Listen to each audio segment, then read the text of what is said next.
What's going on, y'all? It's Tyler Lepley, and I just wrapped the Quintessential Gentleman's cover shoot, and man, we had a blast. I can't wait till y'all see it.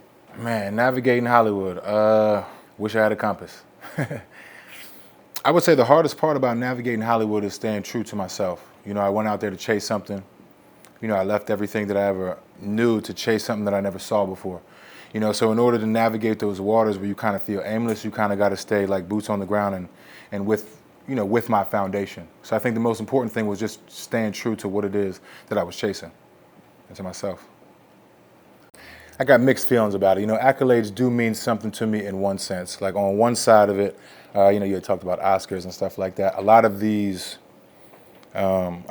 choices are made by my peers, right? And people that I work with, people that employ me, you know, people that watch what's going on. So in that sense, I do, you know, I do see it as something that I see it as something, I see it as a positive, you know.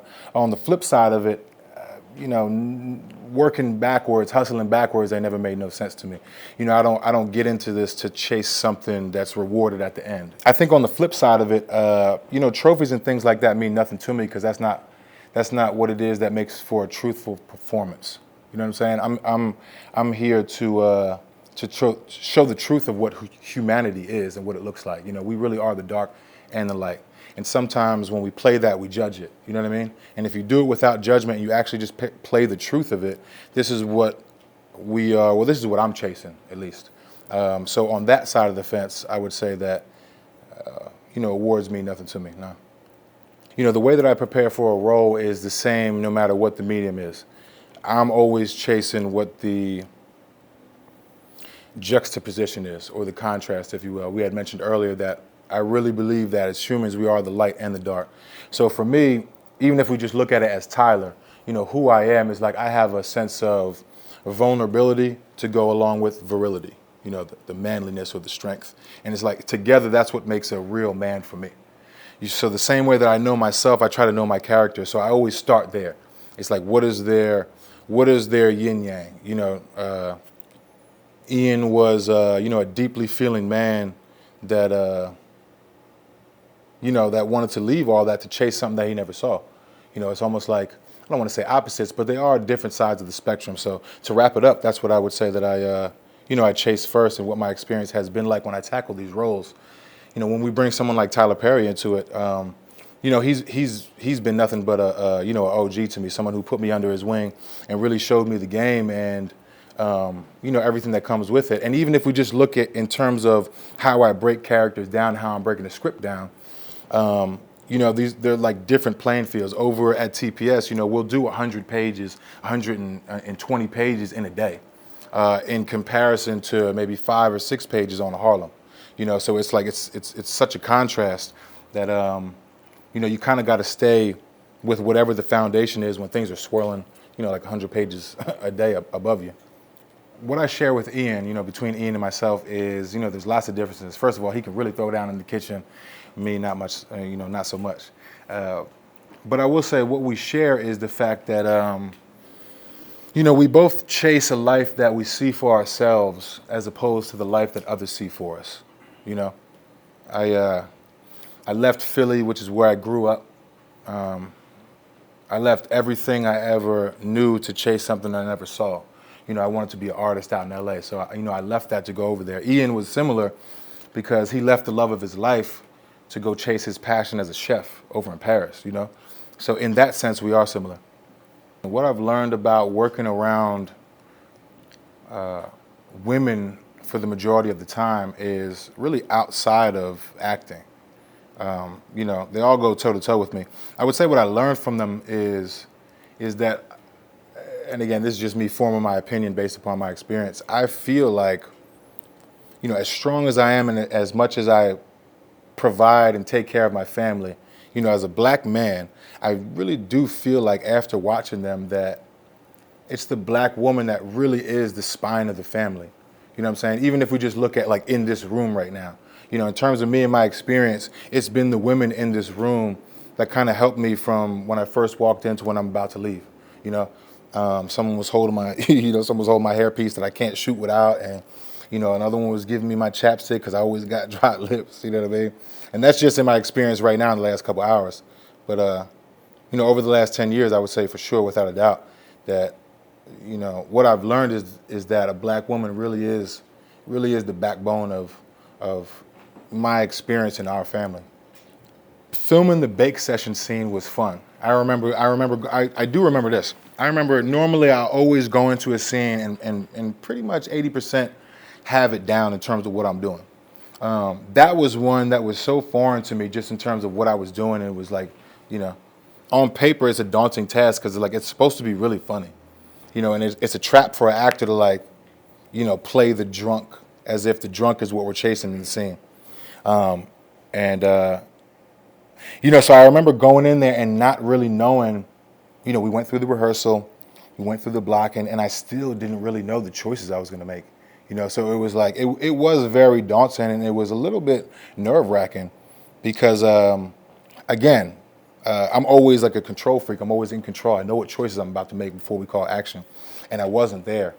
And I would say it was a lesson in trusting in my dance partner within the scene, in Megan, and also trusting the director, trusting, everybody else around me to just collaborate with me and find it in the moment. And I felt like, I found it in the moment. I felt like we found that as castmates and as a crew and whatnot. So it was daunting. It was a lot of fun. It was scary, but I felt like we hit it because I heard a lot of great feedback about it. In my opinion, it's just my opinion, my 2 cents. I think what we can do as men to have healthier relationships is to listen. First of all, there's lots of things we can do to have a healthier relationship.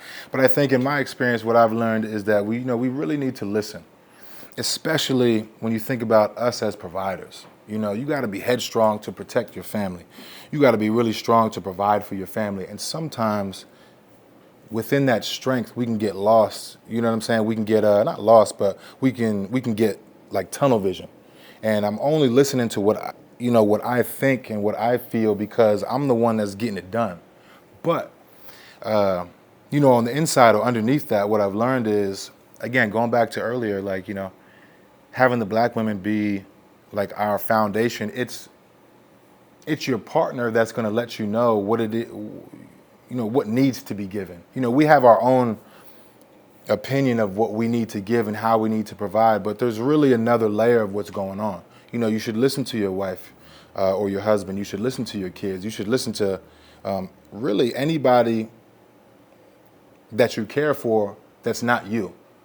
As much as we provide, if it's up here, I want to raise, receiving and listening up here too, because I used to have it like this, and that's not the way we really move forward or succeed as a team. What seeing my parents married after 30 years, when I look at it, what does it mean to me and what does it inspire me to be like? I would say that it's a twofold answer, sorry. The first, I would say that, man, they do a great job of keeping it fresh. I see my parents, my dad still writes little Post-it notes to my mom, stick on the fridge so she can, discover whenever she walks into it. I would say more so out of that, though, like if I could isolate it, I would say, my dad taught me a lot. My dad, Charlie, taught me a lot. He taught me how to, if I can keep it real. My dad was, my mother is white. My biological mother's white. My stepfather is white as well. So it was a hell of a experience for me to grow up. I had to deal with everything, and I'm an only child. I felt like I dealt with everything alone. But with that being said, my dad really stood out to me. He brought me in when I was, he got with my mom when I was 7 months old. As a white man, to take this single mom in, to take this black baby in and be nothing but, heart first, almost like he opened his heart up to me. He was always teaching me, always there. But in terms of love, he loved my mother unconditionally, So it's like when it comes to, what he taught me as the only child, as a man, as Aries, man, I'm fucking stubborn, And I really only see a lot of things one way, especially when it's like, when the stakes are high. It's only my way. I'll get it done.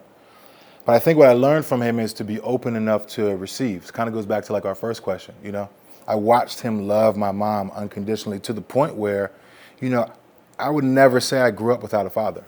You know, I watched that. I watched my dad love my mom no matter what. And I would say that's probably the biggest thing that I took away from my parents' relationship, not only for my own relationship with my fiance, but even my kids, you know, and even my friends, and even like, you know, some of y'all like my extended family, you know what I'm saying? To really be in it and receive and love unconditionally. That's probably what I took most from it. My dream role is probably something that's up here in terms of, you know, going out like that, like Marvel, DC, goddamn, you know, Amazon, something like that. It's up there. So everybody's going to see it because I always want to be an example. But something that's got the levity of what we feel every day, right? It's not a character. That's my dream role. It's really like, again, it goes back to that juxtaposition. And I feel like I want it at this level because, you know, at this level, our light shines the brightest. And I just feel like I want to show everybody a piece of themselves at the highest level. You know what I'm saying? So I would say that's my dream scenario, not role, but you know what I'm saying?